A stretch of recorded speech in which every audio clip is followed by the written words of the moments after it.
As Nigeria gears up for the 2027 general elections, there have been a gale of defection from one political party to the other. But the question that raises concern is whether or not Nigeria's political party have this ideology.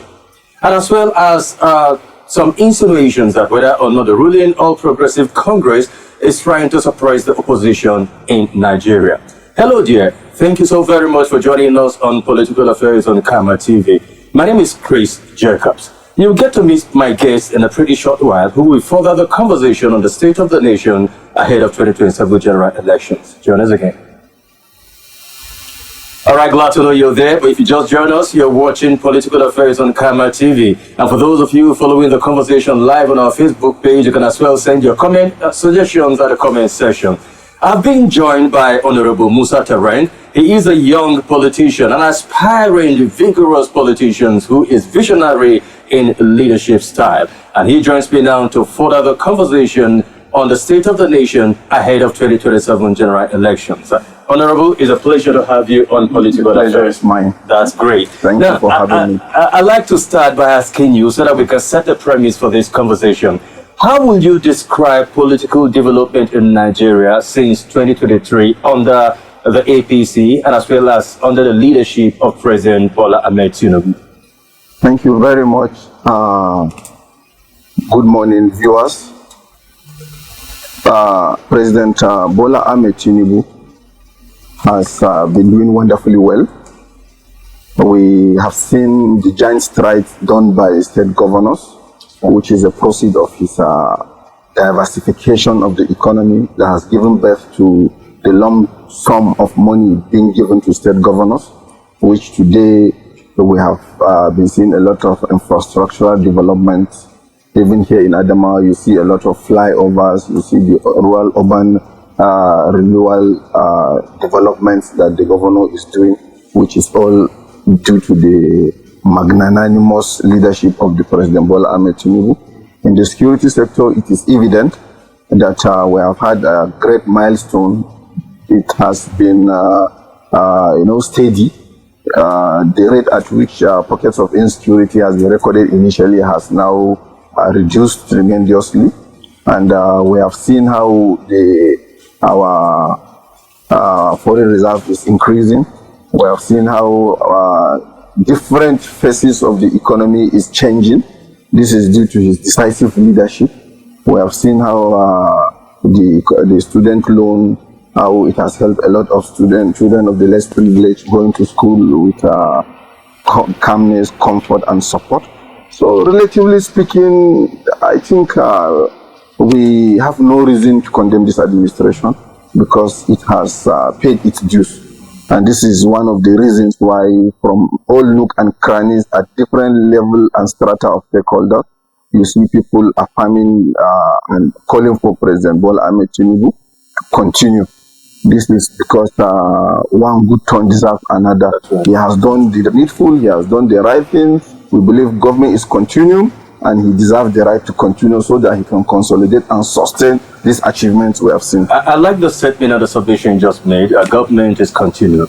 Now, it seems to be an irony here because during his campaign, he said he was going to continue where late President Muhammadu Buhari has stopped. But the irony here is that there is a contrast, between his leadership style and that of the regime of late President Muhammadu Buhari. We've seen a different ballgame entirely, as it is a different APC with a different new, ideology of the party. What could have been, the reason for this? Well, there is no actually a visible divergence in President Muhammadu Buhari's administration and that of President Bola Ahmed Tinubu's administration. It is all about adding value. When someone has cooked a soup and you decide to maybe warm it, you need to put some additives. That's right. That doesn't mean that the soup that the other person has prepared is not the same with this one. Rather, it will be more tastier, and equally because of the additives one has added. Most especially if the other one was cooked on maybe on a charcoal and this one is being cooked on a gas cooker. So it has a lot of things that it will come along with. So why I'm saying this is that the captains President Mahmoud Bora used is different from the captains President Tinubu is using. So each of them will come with its own handling styles, yardsticks, exposure, experience to leadership. So it may deviate, but it is still on the same pathway of the progressives, because it is the party that makes the manifesto, the program, and these leaders are all within the same party. So I believe it is not really different, but it is adding value to the existing achievements and policies they have made on ground. Interesting. Most especially the removal of fuel subsidy, That's right. which is an initiative of President Muhammadu Buhari, which President Bola Ahmed Tinubu only implemented and affirmed, and the PIB and the electoral reforms. All these are continuing. These are not really President Bola Ahmed Tinubu's initiative, but it is an inherited policy that is only adding value to it. Okay. All right. Now, during the regime of late President Muhammadu Buhari, the not too young to run bill was signed into law, and of course that gave credence to the administration, as well as the involvement of young Nigerians into vying for elective offices in Nigeria. Now, but with the coming of President Tinubu on board, it seems President Tinubu is redefining that bill for not too young to run, which could open more doors for the involvement of young Nigerians into vying for elective offices. What do you make of it? Well, I want to first of all appreciate and thank President Muhammadu Buhari of blessed memory to have deemed it fit to see the reason why youth should get on board and involved. I was privileged to be one of the 10 young Nigerians from Northeast that were appointed during the then Maimala Buni acting national chairmanship, whom has deemed it fit to give us the mandate to canvass as youth lobby committee during the then APC preparation for convention and congresses, which we have toured around the Northeast, and we have engaged leaders and strategic leaders to see how young people can be part of the party structure and at the same time can come on board as leaders. Today, APC has cut the cost of nomination forms and what have you up to 50% for youth and women. This is a decisive strategy to see that we have more youth on board. And at the same time, you can see the number of appointments done by President Bola Ahmed Tinubu. He has given a substantive number of youth in this government. And at the same time, we are aware as young people, we are aware of how they have tried to guide us, counsel us, and put us through. Even though we as youth, we will have our shortcomings, our challenges, but relatively and comparatively speaking, I am sure this government is encouraging you to get involved. And we are doing our best also to get involved. Interesting. Now, in recent times, we have seen a gale of defections by politicians from other political parties to the ruling All Progressive Congress, even though it is not new, in the political space. But it seems from some quarters, there is this fear of the uncertainty, whether or not President Bola Ahmed Tinubu led APC want to suppress the opposition, thereby, turning Nigeria into one-party system. Is that healthy for democracy? Are you worried that this could hamper on liberal democracy in Nigeria? This is a democracy at play. Okay. There is nothing like one party state, one party system. I am sure every positive progressive leader would love to align himself with President Bola Ahmed Tinubu and his administration. This is evident in the fact that he has achieved a lot and he has given relevance to virtually all the offices. His major concern is the seemingly poor implementation of the local government autonomy, which to him has been disturbing him as to why there is dismal achievement in the grassroots in the local government. If you could recall, there was a time he was saying if the governors are not careful and serious, he has the knife, he has the yam, and he will cut it. That is evident to tell you that this is a masses-friendly leader that is conscious of grassroots development. And this is why most of the governors are identifying with him, because of one, he has not discriminated among the progressive governors and other governors. He has given a level playing ground why they should see reason as to identify with him, so that there is going to be egalitarian country where both the elite and the grassroots will have opportunity to live peacefully and with better welfare and security. and I'm sure he is on track. Earlier on, part of your submissions and encomiums you poured on President Tinubu has to do with some of the reforms he has brought to forward in the political sphere and of course the leadership style.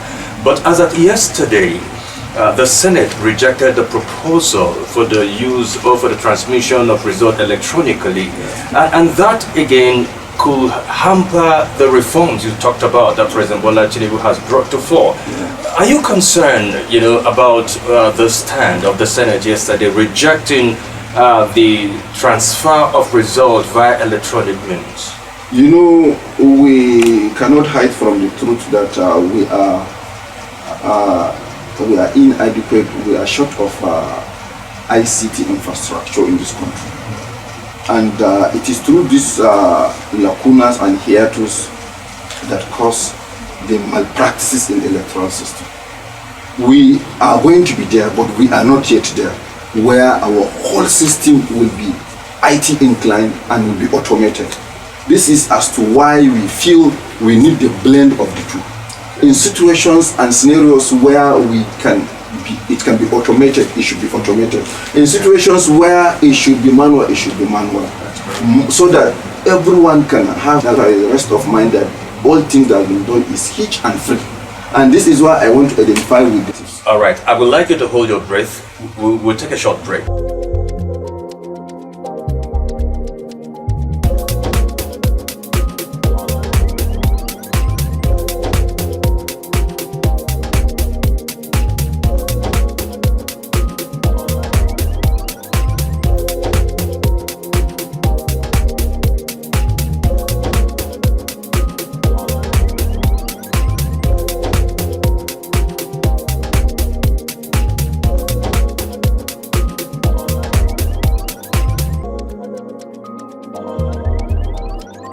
Alright, glad to know you're still there. But if you have just joined us, you're watching Political Affairs on Kama TV. I have been speaking with Honorable Musa Terrang.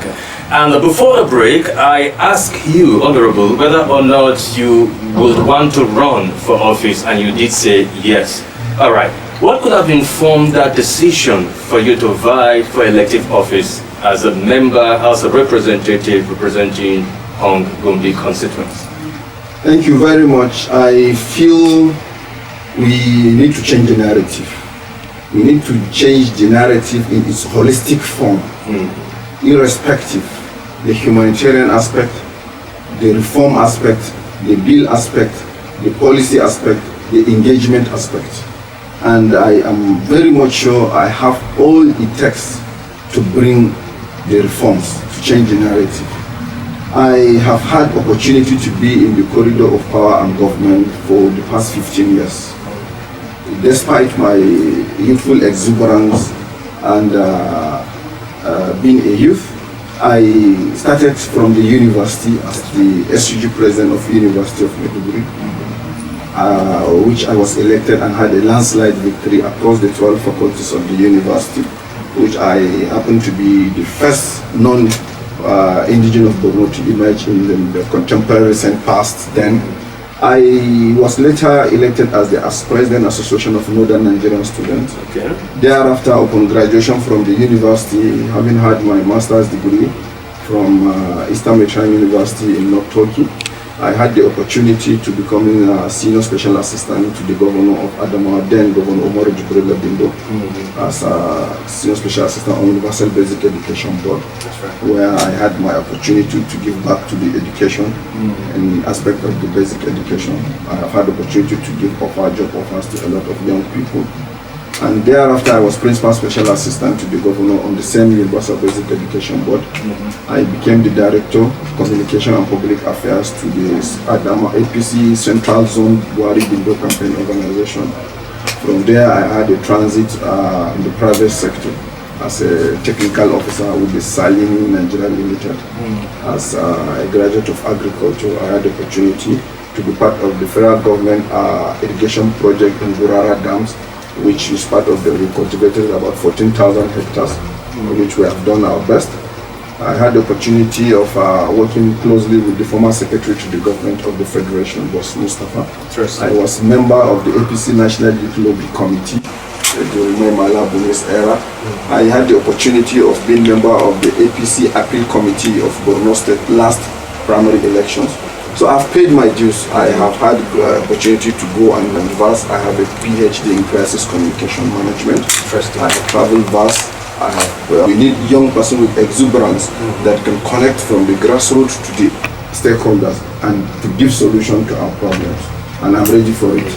So, well, your resume is rich, and that shows you're not a greenhorn, in leadership position. But let me also ask you this, which perhaps could lead us to the next phase of the conversation. The coalition party, talking about the ADC, seem to be, taking the center stage, particularly in Adamawa State here. Are you worried? Are you skeptical about whether or not the APC in Adamawa, because the ticket you will start from your ward, and then the state chairman of the APC will definitely either hand over the funds for you, then should you win the primaries, of course, that set it up for you to further. But are you worried about the pace the coalition, talking about the ADC, is taking on in Adamawa State? I am actually not worried about unstructured, disorganized opposition ADC. It is actually unstructured, it is actually not organized, and they are still trying to put their ass in order. And how do you mean? What makes you think it is unstructured and unorganized? You could see that it is full of misunderstanding, crisis, press releases, rejoinders, even among their leaders. One cannot authoritatively tell you here in Adamawa State which responsibility is Mr. Yohana handling and which responsibility is my leader, Barrister Sadiq Dasin, is handling. So this tells you that they need to go back to the drawing board to reframe and organize themselves first before they could even approach election.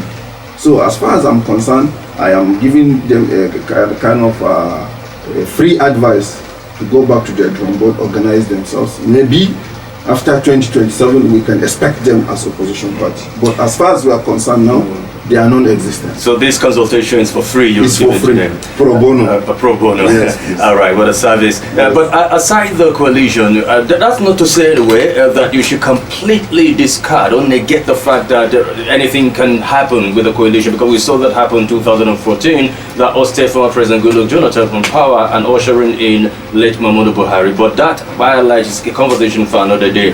Taking a look at People's Democratic Party in Adamawa State under the leadership of Right Honorable Amodu Fintiri, you cannot overrule the fact that Governor Fintiri has done incredibly well, in Adamawa State, transforming the face of Adamawa. But is that also a threat to the APC in Adamawa State? Naturally, every Adamawa citizen is a progressive person. I like that. And that is why each Adamawa person, irrespective of his political affiliation, is an APC member by default. Scenarios and situations happen along the way that has made the situation how it is on ground. So we are not ruling out the fact that even PDP supporters and members are progressive people, which is even why the Governor Amodu Umar Fintiri is having these reforms in the state because of the gene of the progressive sentiment, which we are knocking on his doors, and we have sent a lot of invitations so that he can come to the right place where his gene and his affiliation will belong, which is the APC. Are you invariably conversing for Fintiri to defect to the APC? We so much believe this is where he rightly belongs, because even us, we are wishing him the best and we commend and appreciate what he has done, but he cannot be celebrated where his gene and his affiliation is in contrast. So let him come to APC where he rightly belongs, where he will feel at home, and where he will get all it takes to be celebrated the more. All right. Now, when you win, I'm trying to be optimistic for you now. Yes. So that's why I'm using the word when you win the election. What will you be doing that is different from those who have been there before you? Thank you very much for that opportunity. Basic things that matters in Gombe Hong Federal Constituency is a lack of sense of belonging by every sector of the stakeholder. You mean there is a disconnect? There is a disconnect, and there seems to be a kind of their felt needs are not met. So what I intend to do when I come on board is to make sure that each year I organize 2 times town hall meeting in each of the 2 local governments. At the beginning of the year, there is going to be beginning of the year town hall meeting where every sector of the stakeholders in that local government will be invited. And the aim of that meeting is to collect submissions. Let me get their felt needs as individuals, as community, and as people. That's right. And between the year, coming to the end of year, I will be able to meet up to at least 90% of these submissions. And by the end of the year, I will have another town hall meeting to now give them my scorecard. That's right. It is true that I will be in touch, and when I stand to talk, I will represent their yearnings and aspirations as people. I will be leader of the people and not leader by proxy. This is one of the ways I feel I will. With that alone, I can achieve 100% of my legislative duties because it is their submission that matters. Secondly, I am going to have a functional constituency offices in the 2 local governments.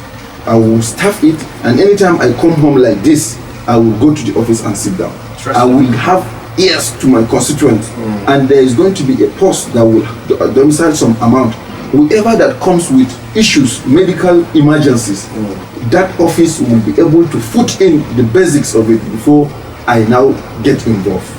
Somebody watching now will say it is easier said than done. Yes. Because we've seen where politicians, sugarcoat, words, they become very humane when it comes to campaign, during campaign. But the moment they get to the office, they shut their doors, to their constituents. And that indeed infuriates a lot of members of their constituency. But you're coming with a different approach entirely. And I just hope that you stick to it. And of course, go ahead. Mr. Chris' pedigree, personality, track record speaks in this aspect. We have had those that became chameleon over time, but we haven't done our homework enough on them to know that they have tendencies of changing in the future. I am a community man, I'm a grassroots man. I had the opportunity to have my primary school in Hong. I have had ties across the nook and crannies of the constituency. I cannot afford, as a young person, to mortgage my politics at this tender age, to start running or to accept going to the 4 walls of a cell because I could not deliver or I have done things wrong. I will take longer time to be running away. Imagine me now in my mid-30s, losing my political influence, my freedom for the next, assuming I'm staying 70 years on earth. That means half of my year will be in oblivion, which is quite unfortunate. Running from people. So I want to set a pace, and I want to change the narrative, and I want to bring the desired change that other youth will be proud of me, other progressive will celebrate me, and posterity will judge me right. That while I had the opportunity, I did not betray it reckless. That's right. Interestingly, finally, Dr. Ben Carson wrote a book, Think Big. Yeah. One will ordinarily ask, why didn't you start with vying for the State House of Assembly?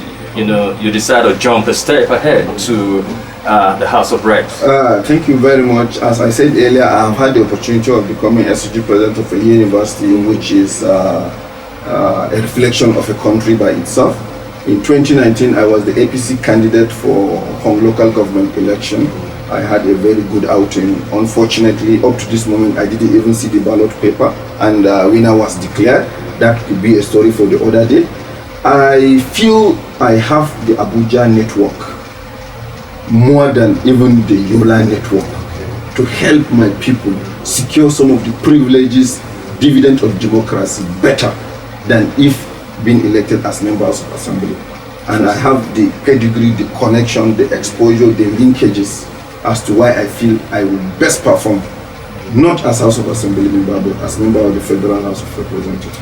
Interesting. Well, there is no better way to end this conversation than now, Honorable Musa Terrang. Thank you so very much for having you on the show. This is just a part 1 of the conversation, and we'll definitely reschedule for part 2, where you will give us more of your manifestos. Thank you once again. It's my pleasure. It's nice having me. That's right. Thank you very much. All right, viewers, this is where we drop the anchor on the show today. Thank you so very much for being with us from start to finish. Join us again, same time, same station, as we come with a fresh edition of the program. Until then, stay safe. My name is Chris Jacobs. God bless Nigeria.